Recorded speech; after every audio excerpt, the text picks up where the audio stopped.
तो इस वीक का डायनामाइट शो हो चुका है खत्म और ये देखने के बाद ऐसा लग रहा है कि सभी लोग हाथ धो के जॉन मॉक्सली के पीछे पड़े हुए हैं। और ऐसा क्यों, ये जानने के लिए ये वीडियो एकदम आखिर तक जरूर देखना। और ऐसे ही AEW से रिलेटेड हर एक न्यूज, रूमर और अपडेट और AEW के हर एक शो का रिव्यू पाने के लिए हमारे चैनल को सब्सक्राइब करना मत भूलना, क्योंकि आपको हमारे चैनल पर AEW से रिलेटेड कंटेंट देखने को मिलता ही रहता है। पर अब ज्यादा देर न लगाते हुए चलिए ये वीडियो शुरू करते हैं और करते हैं इस वीक हुए डायनामाइट शो का रिव्यू और जानते हैं कि इस वीक के डायनामाइट शो पर क्या क्या हुआ। तो गाइस, इस वीक के डायनामाइट शो की शुरुआत कॉन्टिनेंटल चैंपियनशिप के लिए एक हाइप वीडियो दिखाने से हुई, जब इसके बाद हमें कॉन्टिनेंटल चैंपियनशिप का ओपनिंग मैच देखने को मिला, जहां पर ब्लू लीग के अंदर शेल्टन बेंजामिन काइल फ्लेचर को फेस करते हुए दिखाई दिए। और अगर यहाँ पर हम बात करें इस मैच की, तो गाइस पूरे के पूरे मैच के अंदर सरप्राइजिंगली फैंस शेल्टन बेंजामिन को काफी बैक कर रहे थे, जिस वजह से शेल्टन बेंजामिन इस पूरे के पूरे मैच के अंदर काफी डोमिनेट कर रहे थे। और यहाँ पर काइल फ्लेचर के लिए विल ऑस्प्रे इज बेटर ऐसे भी चैंट्स हो रहे थे, जो देखकर फ्लेचर तो काफी गुस्सा हो रहे थे। लेकिन एक टाइम के लिए इस मैच के अंदर अपना कमबैक कर काइल फ्लेचर ने भी अपनी काफी जबरदस्त परफॉर्मेंस दी और देखने में लग रहा था कि शेल्टन बेंजामिन के सामने उनका यह मैच जीतने का चांस बन सकता है। लेकिन आखिरकार जब शेल्टन बेंजामिन अपने फिनिशर के लिए जा रहे थे, तो काइल फ्लेचर रिंग के बाहर गए और जेसी शेल्टन ने उन्हें रिंग के अंदर लाया। यहाँ पर काइल फ्लेचर ने शेल्टन बेंजामिन पर एक रोल अप पिन कर दिया और ऐसे यहाँ पर काइल फ्लेचर ने यह मैच जीत लिया है, जो देखकर शेल्टन बेंजामिन भी काफी सरप्राइज थे। पर अब काइल फ्लेचर को फिर एक बार 3 पॉइंट्स मिल चुके हैं, जिस पर आपका क्या कहना है आप मुझे कमेंट कर बताइए। लेकिन सच में ये मैच एक काफी शानदार ओपनिंग मैच रहा। लेकिन इसके बाद हमें कोरियन शो का एक तरीके से रिकैप देखने को मिला, जहां पर हमें दिखाया गया कि कैसे विल ऑस्प्रे ने जूस रॉबिन्सन को एक मैच के अंदर हराकर अपने लिए 3 पॉइंट स्कोर कर लिए थे, और कैसे यहाँ पर डेनियल गार्सिया और काजुचिका ओकाडा का मैच एक ड्रॉ के अंदर खत्म हुआ था।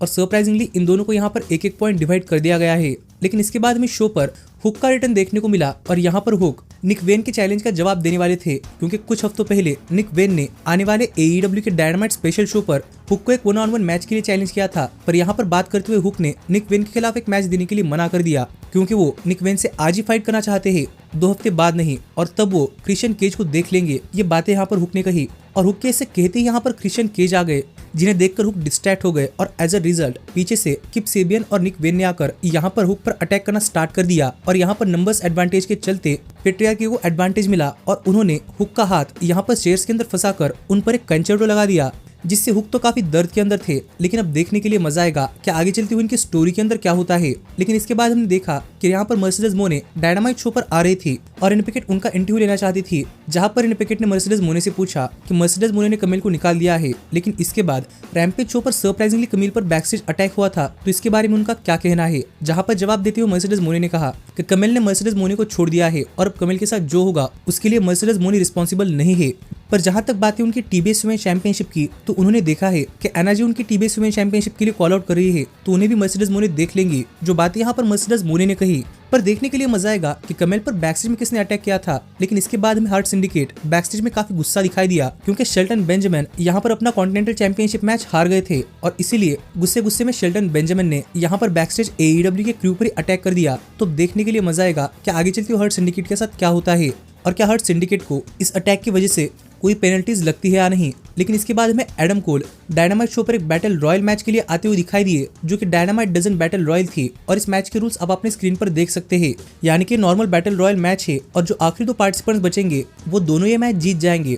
और जैसे ही डायनामाइट डजन बैटल रॉयल शुरू हुआ, तो हमें इस मैच के अंदर काफी सारी स्टोरी चलती हुई दिखाई दी, जहां पर सबसे पहले इविल उनो ऐसे पहले रेसलर बने जो कि इस मैच से एलिमिनेट हो गए। लेकिन इसके बाद यहाँ पर देखने लायक बात यह रही कि यहाँ पर टॉप फ्लाइट को उनकी ही पार्टनर्स यानी कि लियो रश और एक्शन अंडरटी ने एलिमिनेट कर दिया, जिससे लग रहा है कि शायद अब इनकी दोस्ती खत्म हो सकती है। लेकिन इसके साथ ही हमें मार्क डेविस भी इस मैच के अंदर डोमिनेट करते हुए दिखाई दिए, जिन्हें ब्रायन केज और लांस आर्चर ने एलिमिनेट कर दिया, जो कि इस मैच के अंदर काफी डोमिनेट कर रहे थे। और हमें क्लॉमरेशन की तरफ से अच्छा खासा एक्शन देखने को मिला और काफी सारे एलिमिनेशंस देखने को मिले। लेकिन इस मैच के आखिर में यहाँ पर 4 लोग बचे हुए थे, ब्रायन केज और लांस आर्चर और काइल ओराइली और एडम कोल, जहां पर एडम कोल और काइल ओराइली ने मिलकर ब्रायन केज और लांस आर्चर को साइमल्टेनियसली एलिमिनेट कर दिया। और यहाँ पर एडम कोल और काइल ओराइली दोनों ये मैच जीत चुके हैं, यानी कि एज अ रिजल्ट अब नेक्स्ट इन दोनों के बीच में मैच होगा और जो कोई ये मैच जीतेगा उसे MJF खिलाफ मैच मिलेगा। और ये देखकर यहाँ पर काइल ओराइली एडम कोल से काफी गुस्सा थे, क्योंकि अब उन्हें एडम कोल को फेस करना पड़ेगा। तो देखने के लिए मजा आएगा कि जब ये दोस्त एक 1-on-1 मैच के अंदर एक दूसरे के आमने सामने आते हैं तो यहाँ पर क्या होता है। लेकिन इसके बाद हमें शो पर जूलिया हार्ट का एक हाइप वीडियो देखने को मिला, जहाँ पर हमें फिर एक बार पता चला कि वो जिम हेटर को टारगेट कर रही है। लेकिन यहाँ पर रेने पिकेट अक्लेम के मैक्स कैस्टर से बात करना चाहती थी और वो उनसे पूछ रही थी क्या इनका सही आइडिया है। लेकिन यहीं पर बात करते हुए बिलीगन कह रहे थे कि मैक्स मैक्स कैस्टर को पता ही नहीं चल रहा वो क्या कर रहे हैं और यहाँ पर हर्ट सिंडिकेट उनके दिमाग के अंदर घुस चुका है जो कि उनके दिमाग से खेल रहा है। लेकिन यहाँ पर मैक्स कैस्टर ने उनसे पूछा कि क्या उन्हें नहीं लगता कि वो बेस्ट रेसलर अलाइव है। तो इसका जवाब देते हुए एंथनी बोवेंस ने कहा कि अगर उन्हें ऐसा लगता है कि वो बेस्ट रेसलर अलाइव है तो वो जाकर प्रूव कर दिखाए। और ये सुनकर पता नहीं मैक्स कैस्टर को क्या लगा, पर वो सोच रहे थे कि यहाँ पर एंथनी बोवेंस को मैक्स कैस्टर के अंदर भरोसा है और ये प्रूव करने के लिए अपने मैच के लिए चले गए, जहां पर शो पर आगे स्वर्र स्ट्रिकलैंड और मैक्स कैस्टर का मैच होने वाला था। और मैच शुरू होने के पहले ही यहाँ पर मैक्स कैस्टर के एंट्रेंस के दौरान स्वर्व ने मैक्स कैस्टर पर काफी तगड़ा अटैक कर दिया और यहाँ पर मैक्स कैस्टर को थोड़ा भी फाइट बैक करने का मौका ना देते हुए स्वर्व ने मैक्स कैस्टर पर 3 बार अपना फिनिशर हाउस कॉल लगा दिया और उन्हें पिन कर मानो एक तरीके से एक स्क्वाश मैच के अंदर स्वर्व ने मैक्स कैस्टर को हरा दिया, जो देखकर क्राउड तो स्वर्व के लिए काफी चीयर करा था। लेकिन स्वर्व यहीं पर नहीं रुके। मैच खत्म होने के बाद जाते हुए स्वर्व ने यहाँ पर मैक्स कैस्टर पर एक और स्वर्व स्टॉम्प भी लगा दिया और यहाँ पर हर्ट सिंडिकेट को एक और वार्निंग दे दी। तो देखने के लिए मजा आएगा कि आगे स्वर्व और हर्ट सिंडिकेट के बीच में क्या होता है। लेकिन इसके बाद में शो पर एमजेएफ का एक बैकस्टेज सेगमेंट देखने को मिला और यहाँ पर बात करते हुए एमजेएफ ने काफी सारी बातें कही, जहाँ पर उन्होंने ये बताया कि एमजेएफ और एडम कोल का साथ में टाइम काफी जबरदस्त था, लेकिन एडम कोल एमजेएफ पर सिर्फ इसलिए टर्न हो गए क्योंकि एमजेएफ एडम कोल पर पहले टर्न ना हो जाए, जो कि एक सिली रीजन है। पर एडम कोल एमजेएफ पर टर्न हुए हैं। इसका है बटरफ्लाई इफेक्ट आज हमें एईडब्ल्यू के अंदर देखने को मिल रहा है। पहले रॉड्रिक स्ट्रॉन्ग का हाथ टूटा और अब एडम कोल को अपने दोस्त कायल ओराइली को फेस करना पड़ेगा और वो एमजेएफ को मूव ऑन भी नहीं करने दे रहे। इसीलिए वर्ल्ड चैंपियनशिप जॉन मॉक्सली के हाथ में है, जो कि एईडब्ल्यू टेयर डाउन करने के बारे में सोच रहा है। पर जब यहाँ पर एडम कोल और कायल ओराइली नेक्स्ट वीक एक दूसरे को फेस करेंगे तो फाइनली एडम कोल को पता चल जाएगा कि वो ये मैच डिजर्व नहीं करते, क्योंकि उस मैच के बाद कायल ओराइली पर भी टर्न हो जाएंगे। जो बातें यहाँ पर एमजेएफ ने कही तो देखने के लिए मजा आएगा कि आगे जब एडम कोल और कायल ओराइली एक दूसरे के आमने सामने आते हैं तो वहाँ पर क्या होता है। पर इसके बाद में शो पर जे व्हाइट एक 1-on-1 मैच के अंदर पाक को फेस करते हुए दिखाई दिए, जहां पर पाक मैच की शुरुआत में अपनी एजिलिटी का इस्तेमाल करना चाहते थे, पर जे व्हाइट शुरुआत से ही फिनिशर लगाकर यहाँ पर मैच खत्म करने के चाहत में थे। लेकिन इसी बीच हमें इस मैच के अंदर अच्छे खासे मूव्स भी देखने को मिले, जहां पर फर्स्ट टाइम जे व्हाइट और पाक एक दूसरे के आमने सामने आने के बावजूद हमें यहाँ पर अच्छी खासी रेसलिंग देखने को मिली है और यहाँ पर दोनों स्टार्स ने काफी शानदार परफॉर्मेंस दी। लेकिन मैच के आखिरी पॉइंट्स पर जब जे व्हाइट पाक पर अपना फिनिशर लगाने के लिए जा रहे थे तो पाक ने इसे ब्रूटलाइजर के अंदर कन्वर्ट कर लिया, पर जे व्हाइट किस तरीके से बच गए। पर रेफरी के पीठ पीछे जे व्हाइट को रिंग के नीचे ले आकर यहाँ पर वीदर यूथा ने जे व्हाइट पर एक पोसाई को नी लगा दिया और उन्हें रिंग के अंदर फेंक दिया और यहाँ पर पाक काफी कॉन्फिडेंट देखे हुए मैच जीत जाएंगे।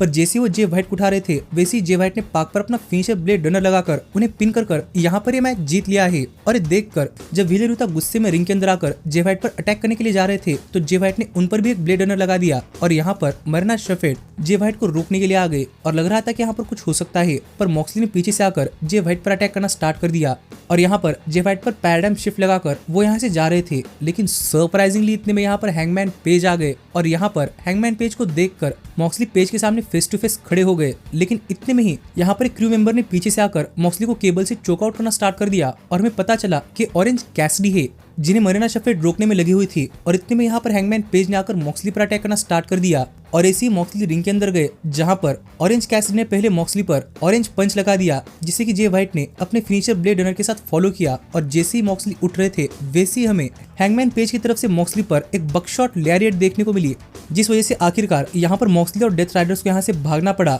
और यहाँ पर एईडब्ल्यू के सबसे जबरदस्त बेबी फेसेस प्रॉबेबली मॉक्सली खिलाफ जाने के लिए एक साथ आ रहे हैं, जो कि जे व्हाइट, ऑरेंज कैसिडी और हैंगमैन पेज, जो तो मैंने कभी नहीं सोचा था। पर हम यहीं पर ये भी देख सकते थे कि क्रिश्चियन केज बैकस्टेज में यहाँ पर अपना कॉन्ट्रैक्ट पकड़कर खड़े हुए थे। तो देखने के लिए मजा आएगा कि ये स्टोरी कहाँ जाती है, क्योंकि इसके काफी सारे कंक्लूजन निकल सकते हैं। लेकिन इसके बाद में जेमी हेटर का भी एक बैकस्टेज सेगमेंट देखने को मिला, जहाँ पर बात करते हुए जेमी हेटर ने फिर एक बार जूलिया हार्ट को कॉल आउट किया और कहा कि अगर जूलिया हार्ट को जेमी हेटर के पीछे आना ही है तो सामने से आकर बात करे, ऐसे विनियार्ड लगाकर यहाँ पर इसे डिस्ट्रैक्ट कर कोई फायदा नहीं होगा। और नेक्स्ट टाइम जूलिया हार्ट को फेस टू फेस देखना चाहती है। जो बातें यहाँ पर जेमी हेटर ने कही तो देखना पड़ेगा कि नेक्स्ट टाइम क्या होता है।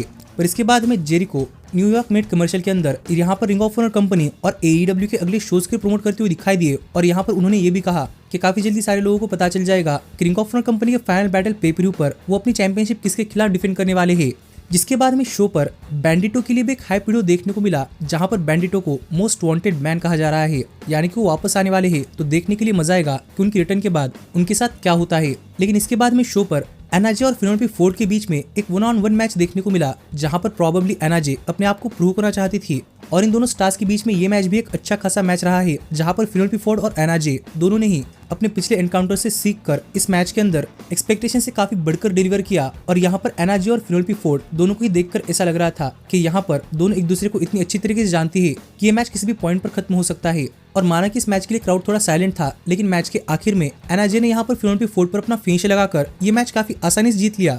और मैच खत्म होने के बाद यहाँ पर एनआरजे ने माइक लेकर टीबीएस में चैंपियन यानी कि मर्सिडीज मोने को कॉल आउट किया। और इसके बाद यहाँ पर मर्सिडीज मोने भी आ गए और यहाँ पर आकर बात करते हुए मर्सिडीज मोने ने कहा कि एईडब्ल्यू के स्ट्रॉन्गेस्ट वीमेंस में से एक क्रिस स्टैटलैंड उन्हें नहीं हरा पाए, तो एईडब्ल्यू की न्यूबी एनआरजे क्या करेंगी। तो क्यों ना एनआरजे जाए 10 साल मेहनत करे, ऐसी कोई चीज करे जिससे कि मर्सिडीज मोने को एनआरजे के खिलाफ मैच देने का मन हो। जो बातें यहाँ पर मर्सिडीज मोने ने कही और उनके इसे कहते ही एनआरजे ने मर्सिडीज मोने को स्लैप कर दिया और कहा कि क्या ये काफी है। और लग रहा था कि यहाँ पर मर्सिडीज मोने एनआरजे के ऊपर अटैक कर सकती है, लेकिन वो रिंग छोड़कर चली गई। और जाते जाते उन्होंने कहा कि उनके पास वेस्ट करने के लिए 10 मिनट नहीं है, तो देखने के लिए मजा आएगा कि आगे स्टोरी कहाँ पर जाती है। लेकिन इसके बाद में शो पर रेने पैकेट मरिया आमे का बैकस्टेज इंटरव्यू लेती हुई दिखाई दी, जहाँ पर रेने पैकेट ने मरिया आमे से पूछा कि उनकी इकलौती दोस्त मीना शेरेकावा थी, तो वो उन पर क्यों टर्न हो गई। जहां पर इसका जवाब देते हुए मरिया आमे ने कहा कि रेने पैकेट के तो दोस्ती नहीं है, तो दोस्ती के बारे में क्या बात कर रही है। और ये सुनकर रेने पैकेट ही इंटरव्यू छोड़कर जाना चाहती थी, लेकिन मरिया आमे ने उन्हें बैठने के लिए कहा और यहाँ पर अपनी बातें कही और कहा कि मरिया आमे एईडब्ल्यू की विमेंस डिवीजन के अंदर इतनी स्ट्रांग है कि पूरी की पूरी विमेंस डिवीजन यहाँ उन्हें मैच नहीं कर सकती। और काफी सारे लोग कह रहे हैं कि मरिया आमे और मीना कभी दोस्त नहीं थे, लेकिन ये दोस्त थे, इसलिए ही मीना को कुछ भी किए बगैर मरिया आमे उनके खिलाफ अपनी वर्ल्ड चैंपियनशिप डिफेंड करने के लिए रेडी हो चुकी है। और अब तक मीना ने एईडब्ल्यू के अंदर किसी भी चीज के लिए काम नहीं किया। जो बातें मरिया आमे कर ही रही थी, कितने में हमने देखा कि मीना शेरेकावा यहाँ पर शैंपेन बोतल लेकर आई थी और मरिया आमे डर रही थी कि कहीं वो शैंपेन बोतल उन पर फोड़ ना दे। पर मीना ने कहा कि अगर मरिया आमे के अंदर दम है तो नेक्स्ट टाइम वो ये बोतल सामने से उनके सिर पर फोड़े, जिसके बाद वो भी दिखा देंगी कि वो विमेंस वर्ल्ड चैंपियनशिप के लिए क्या कर सकती है। ये कहकर और एक धमकी देकर मीना यहाँ चली गई, जो देखकर मरिया आमे तो काफी डर चुकी थी। और देखने के लिए मजा आएगा कि अब इनके बीच में आगे क्या होता है, क्योंकि अब डाउट मरिया आमे के सिर के अंदर है। पर फाइनली हमें शो का main event continental classic tournament का गोल्ड लीग मैच देखने को मिला, जहां पर ब्रॉडी किंग क्लूडियो कैस्नोली को फेस कर रहे थे। और इन दोनों पावरर्स के बीच में भी ये मैच एक काफी शानदार मैच रहा है, जहां पर इस मैच के अंदर क्लूडियो की स्ट्रैटेजी काफी सिंपल थी कि वो ब्रॉडी के पहले से इंजर्ड हाथ पर अटैक करेंगे, जिसके अंदर वो काफी देर तक कामयाब भी हुए। पर आखिरकार एक पॉइंट ऐसा आया कि यहाँ पर ब्रॉडी किंग को अपने हाथ के अंदर कुछ फीलिंग्स नहीं आई और अपने उसी हाथों से क्लूडियो पर काफी तगड़ा अटैक करने लगे, जो देखकर क्राउड भी काफी सरप्राइज था। लेकिन ऐसे में ही जब यहाँ पर ब्रॉडी किंग क्लूडियो पर अपना फिनिशर यानी कि गोंजो बॉम्ब लगाने के लिए जा रहे थे, तो क्लूडियो ने इसे रिवर्स कर रेफरी के पीठ पीछे उन पर एक लो ब्लो लगा दिया और उन पर अपना फिनिशर न्यूट्रलाइजर लगाकर उन्हें पिन कर क्लूडियो ने यह मैच जीत लिया है, जो तो उनके लिए काफी बड़ी विक्ट्री रही है, क्योंकि वो अब लगातार 2 मैचेस जीत चुके हैं। और ऐसे इस वीक का डायनामाइट शो ऑफ एयर गया, जहां पर मेन इवेंट भी सॉलिड था। और ओवरऑल मुझे इस वीक का शो काफी पसंद आया है और आप मुझे कमेंट कर बताइए कि शो पर आपका क्या कहना है। पर ऐसे ही एईडब्ल्यू से रिलेटेड हर एक न्यूज, रूमर और अपडेट और एईडब्ल्यू के हर एक शो का रिव्यू पाने के लिए हमारे चैनल को सब्सक्राइब करना मत भूलना। लेकिन अब मैं मिलता हूँ आपसे अगली वीडियो के अंदर, पर तब तक stay healthy, stay happy and keep watching elite wrestling. Hey, did you like that video? Click the screen for more. And where do you think you're going? Check out our official merchandise page and to support the entire cast. And thanks so much for being the elite. The elite, the elite. What, Nick, you're not going to sing it all with me this time?